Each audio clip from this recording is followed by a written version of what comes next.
Assalamu alaikum wa rahmatullahi ta'ala wa barakatuh. Dans cette vidéo, bonjour tout le monde. Dans cette vidéo, on va continuer la discussion sur les séismes. En deuxième partie, on va parler des propriétés des ondes sismiques. Je rappelle que les ondes sismiques sont trois types. Il y a les ondes primaires, qu'on appelle aussi S, P, et les ondes secondaires S et les ondes longues L. Ici devant nous, il y a un graphique qui représente la propagation des ondes sismiques PSL, mais en arabe, pas de problème. Ici, on voit en haut, il y a مدة انتشار الموجات الزلزالية بدلالة المسافة من المركز السطحي. C'est-à-dire هنايا on peut donner un titre. On va ajouter ici كلمة تطور. تطور مدة انتشار الموجات الزلزالية بدلالة المسافة من المركز السطحي. Pour les trois graphiques qu'on voit ici, celle-là sont celles des ondes P, les ondes S et les ondes L. Première propriété qu'on va déterminer à partir de ce graphique, c'est la vitesse des ondes sismiques, PSL. Comment on va procéder? Supposons qu'on va fixer un certain temps. Ici, c'est zaman, c'est le temps en minutes. Ici, c'est la distance parcourue par les ondes sismiques, c'est-à-dire la distance à partir de l'épicentre. La distance à partir de 0 ici, ça représente l'épicentre. Ici, la distance à partir de l'épicentre, c'est-à-dire on s'éloigne. L'épicentre, on s'éloigne de l'épicentre. Ici, c'est le temps. Si on fixe le temps, t est égal à 12 minutes. La question, c'est quoi? Quelle est la distance parcourue par les trois ondes sismiques PSL dans un temps de 12 minutes? C'est-à-dire, on fixe le temps. Comment on va fixer? On va procéder. Je vais prendre un écart. Il faut utiliser un écart pour avoir un bon dessin. La question sera de deux types. Soit représenter la distance parcourue par les trois ondes sismiques sur le graphique seulement, ou bien la calculer. De toute façon, il faut la tracer. Il faut la tracer comme on voit. On va prendre un écart et on va tracer la ligne qui passe par 12 minutes. Si on m'a donné 10 minutes, ou bien 8, ou bien 7, ou bien 9, je vais chercher le temps qu'on m'a donné et je vais tracer une ligne droite en utilisant un écart. C'est-à-dire là, il y a un angle droit. La ligne va passer, va couper, va intercepter les trois courbes P, S, L. Après, je vais chercher les trois points d'intersection. Celle-là, c'est le point d'intersection avec la courbe des ondes P. Celle-là, c'est le point d'intersection avec la courbe des ondes S. Et celle-ci, c'est le point, celui-là, c'est le point d'intersection avec les ondes des ondes L. À partir de ces trois points d'intersection, je vais tracer des lignes verticales en utilisant aussi un écart, c'est-à-dire on va avoir ici un angle droit. En traçant cette deuxième ligne, on a trouvé ici la distance parcourue par les ondes L. C'est la distance représentée en rouge, c'est-à-dire de 0 jusqu'à ce point-là. Il faut soit tracer, soit calculer. Pour la calculer, il faut utiliser cette distance et l'échelle. Le deuxième point d'intersection avec la courbe des ondes S, celle-là, et je vais tracer aussi une ligne verticale en utilisant un écart, et c'est ainsi qu'on va avoir ici un angle droit. Et celle-là, c'est la distance de 0 jusqu'à là, c'est la distance représentée en vert, c'est la distance parcourue par les ondes S dans un temps de 12 minutes.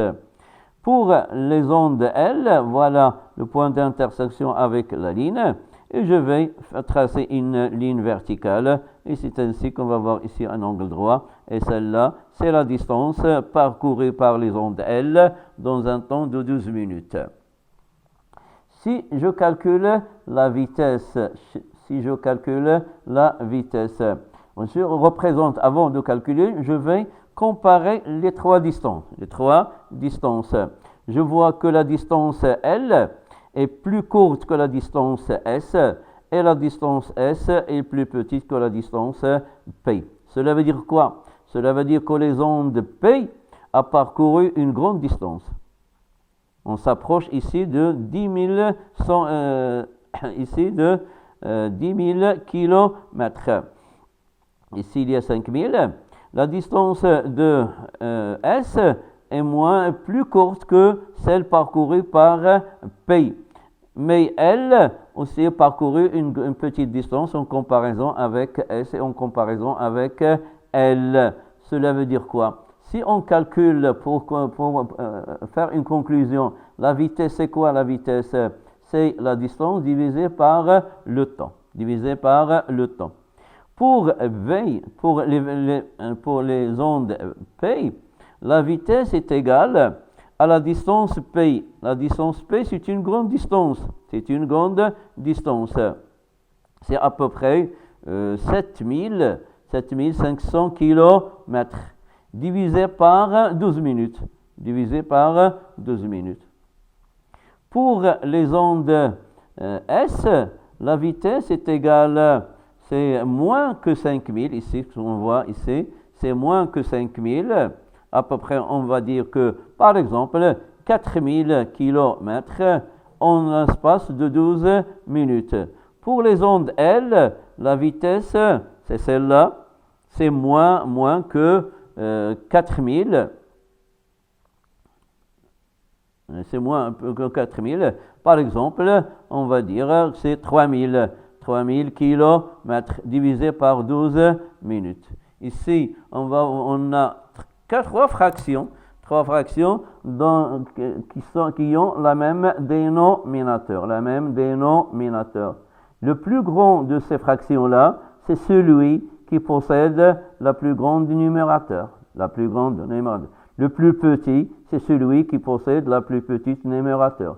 Cela veut dire quoi? Cela veut dire que la vitesse de P est supérieure à la vitesse de S et la vitesse de S est supérieure à la vitesse de L. Cela veut dire quoi? Cela veut dire que P est plus rapide que les ondes S.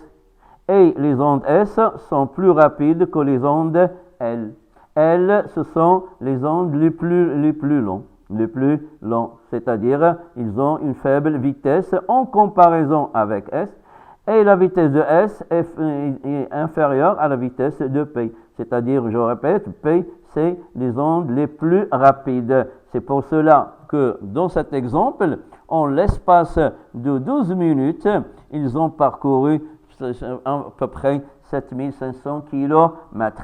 Le même temps, il est consommé par les autres, mais ils ont parcouru moins que la distance, qui est une distance inférieure à la distance de P. Deuxième graphique, c'est toujours la même chose. Pour déduire la vitesse, cette fois, on va fixer la distance. Ici, c'est 5000. Et la question sera, quel est le temps nécessaire? Le temps nécessaire pour les trois ondes PSL pour parcourir 5000 km. Pour cela, c'est la même chose. Je vais utiliser un équerre, je vais tracer une ligne qui passe par 5000 km et je vais chercher les points d'intersection des trois courbes. À partir de ces points d'intersection, je vais tracer des lignes horizontales. Et c'est ainsi que j'ai trouvé le temps. De 0 jusqu'à là, c'est le temps nécessaire pour P, pour parcourir 5000 km. De 0 jusqu'à là, c'est le temps nécessaire pour S pour parcourir la même distance, 5000 km. De 0 jusqu'à ce point-là, c'est le temps nécessaire pour le L pour parcourir toujours 5000 kilomètres. Cela veut dire quoi? Que P a parcouru 5000 kilomètres en peu de temps. Peu de temps, voilà, regardez bien. Ici, c'est 8. C'est moins que 8, dans un temps moins inférieur à 8 minutes. Pour les ondes S, ici, il y a 12, il y a 16. Ici, cet point, c'est 14. C'est-à-dire moins que 14 minutes. C'est-à-dire plus que le temps nécessaire pour P. Pour les ondes L, ici 16, 18, 20, c'est plus que 18 minutes. Plus que 18 minutes. Cela veut dire quoi? Que P, leur a fallu plus que 18 minutes. C'est un temps supérieur à celui de S et supérieur à celui de P. Si je calcule toujours la vitesse, la vitesse de P, est égale toujours, c'est la distance divisée par le temps. La distance est toujours 5000 km divisé par moins, j'ai dit ici, c'est moins de 8 minutes. Supposons qu'ils ont parcouru en 8 minutes. Pour la vitesse de S, c'est toujours 5000 km divisé par à peu près 14 minutes. Pour la vitesse de L, ils ont parcouru toujours 5000 km en l'espace plus que 18. Supposons seulement 18 minutes. Et c'est ainsi qu'on va voir 3 fractions qui sera l'inverse que l'autre fois. Maintenant, on a 3 fractions qui ont la même numérateur. Mais ils ont des dénominateurs qui sont différents. Le plus grand des fractions, c'est celui qui possède la plus petite dénominateur. Le plus grand, c'est celui qui possède la plus petite dénominateur. Le plus petit, c'est celui qui possède la plus grande numérateur. Et c'est ainsi qu'on va conclure que la vitesse de P est supérieure à la vitesse de S et la vitesse de S est supérieure à la vitesse de S. C'est-à-dire, on a la même conclusion. P, les ondes sont les plus rapides. Les S sont moins rapides que P, mais plus rapides que L. Mais L, c'est celles qui sont les moins rapides par rapport aux autres. Ce sont les ondes les plus lentes. Deuxième propriété qui est relative toujours à la vitesse. Voilà, je prends ce graphique-là. Là, il est représenté seulement, on a travaillé seulement les ondes P. On a fixé 2 distances, la distance D1 et la distance D2. La distance D1, c'est 5000. La distance D2, c'est de 5000 à 10 000, c'est-à-dire 5000. Les distances sont équivalentes, 5000. La question, c'est toujours la même. Quel est le temps nécessaire pour P? Je parle seulement pour parcourir la première distance et la deuxième distance. Je vais utiliser la même méthode et je vais trouver le temps T1 et le temps T2. Le temps T1, c'est le temps nécessaire pour les ondes P pour parcourir les premières 5000 km. Le temps T2, c'est le temps nécessaire pour P pour parcourir les deuxièmes 5000 km. C'est toujours la même distance, mais on a ici un T1 et un T2. En comparant les deux temps, je vais remarquer que le temps T2 est inférieur à T1. T1 est supérieur à T2, mais plus convaincant, T2 est inférieur à T1. Cela veut dire quoi? Cela veut dire que les ondes P a parcouru les deuxièmes 5000 km en un temps T2 qui est inférieur à T1. Et le temps T1, c'est toujours le temps nécessaire pour parcourir 5000 km. Cela veut dire quoi? Si je calcule la vitesse, je vais diviser 5000 sur T2 et 5000 sur T1. C'est la même chose maintenant. Il y a toujours 5000. Voilà, je vais écrire pour être plus convaincant. La vitesse V1 est égale à 5000 km divisé par le T1, c'est-à-dire 8 minutes. Le temps V2 est égal toujours à 5000 km divisé le temps. Le temps, c'est de 8 jusqu'à à peu près 14. C'est 6 minutes. 6 minutes. Ici, c'est la même chose. On a deux fractions qui ont le même numérateur, mais des dénominateurs différents. Le plus grand, c'est celui qui possède la plus petite dénominateur. Le plus grand, c'est celui qui possède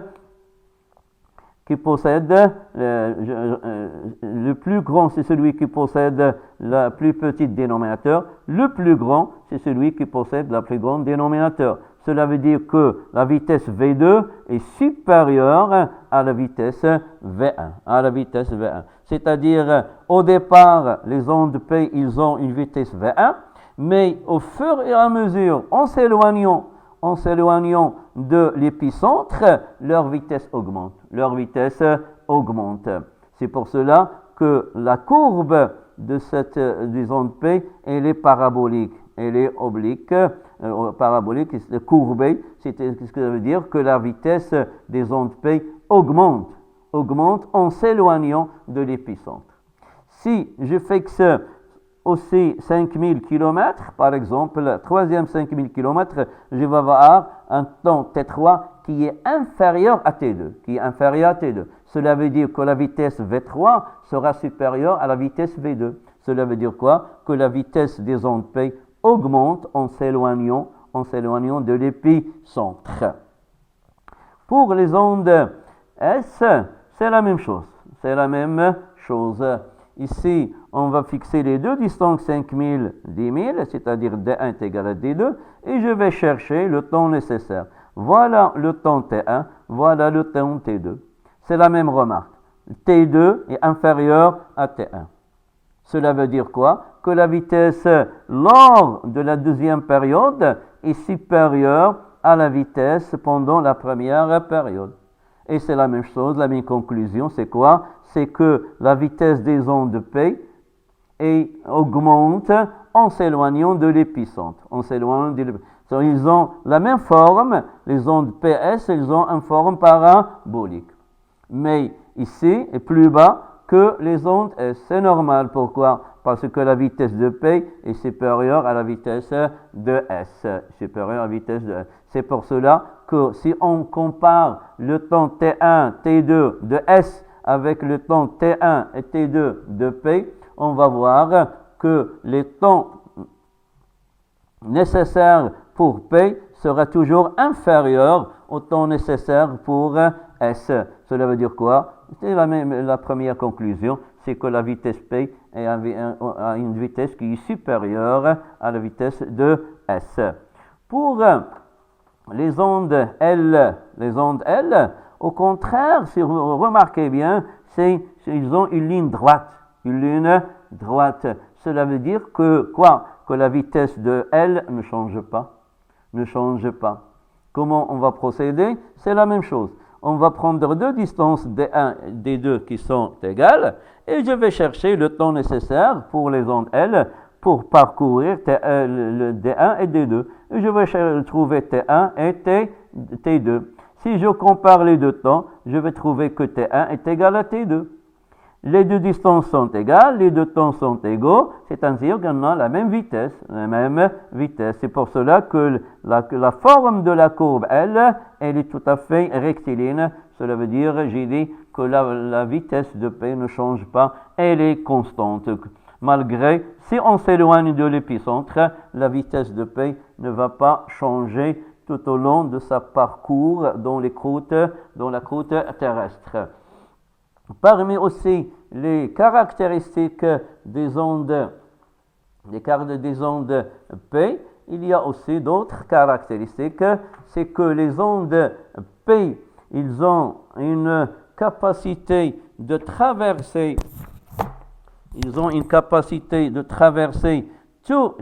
tous les centres tous les milieux, que ce soit liquide, que ce soit solide. C'est-à-dire, si un milieu est liquide, les ondes P peuvent traverser ce milieu.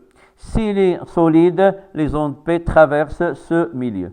Au contraire des ondes S, ils traversent seulement les ondes solides. Ça veut dire qu'ils ne traversent pas les ondes liquides. C'est-à-dire, ils vont s'arrêter. S'il y a un milieu liquide, on ne peut pas traverser ce milieu liquide. Pour les ondes L, ils traversent les milieux solides, mais qui sont proches de la surface de la Terre.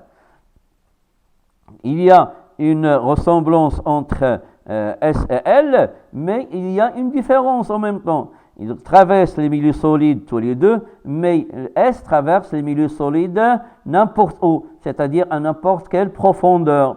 Mais les ondes L seulement, il est limité à la côte terrestre. Il se trouve seulement à la côte terrestre. Il ne peut pas dépasser la côte terrestre. C'est-à-dire, il ne peut pas traverser le manteau, que ce soit supérieur ou bien inférieur. Et c'est ainsi qu'on va voir une grande différence entre les deux. Et ce sera important quand on va parler de la structure interne de la Terre. Aussi, la vitesse des ondes P et S, j'ai dit qu'ils sont différents. Là, si on compare les deux, on compare P et S, ils sont différents en 2 points. Le premier point, c'est que la vitesse de P est supérieure à la vitesse de S. Et ce point-là, que P traverse les milieux solides et liquides, mais S seulement traverse les milieux solides. Les autres propriétés sont identiques. J'ai dit que dernièrement, on a vu que les 2 ondes sismiques, leur vitesse augmente en s'éloignant de l'épicentre. Aussi, la vitesse augmente en fonction de la densité des minéraux. Les roches sont formées, qu'on a vu, sont formées de minéraux. S'il y a une grande concentration, la vitesse augmente. S'il y a une faible concentration, la vitesse diminue. Aussi que les ondes P, elles traversent dans les milieux qui ont des densités qui sont non homogènes, c'est-à-dire malgré la densité hétérogène, c'est-à-dire la densité augmente et diminue, les ondes sismiques P traversent ces milieux sans problème. C'est la même chose pour les ondes S, elles traversent aussi les milieux malgré que la densité sera changeable. Aussi, la vitesse de S augmente en fonction de l'augmentation de la densité des minéraux qui forment les roches.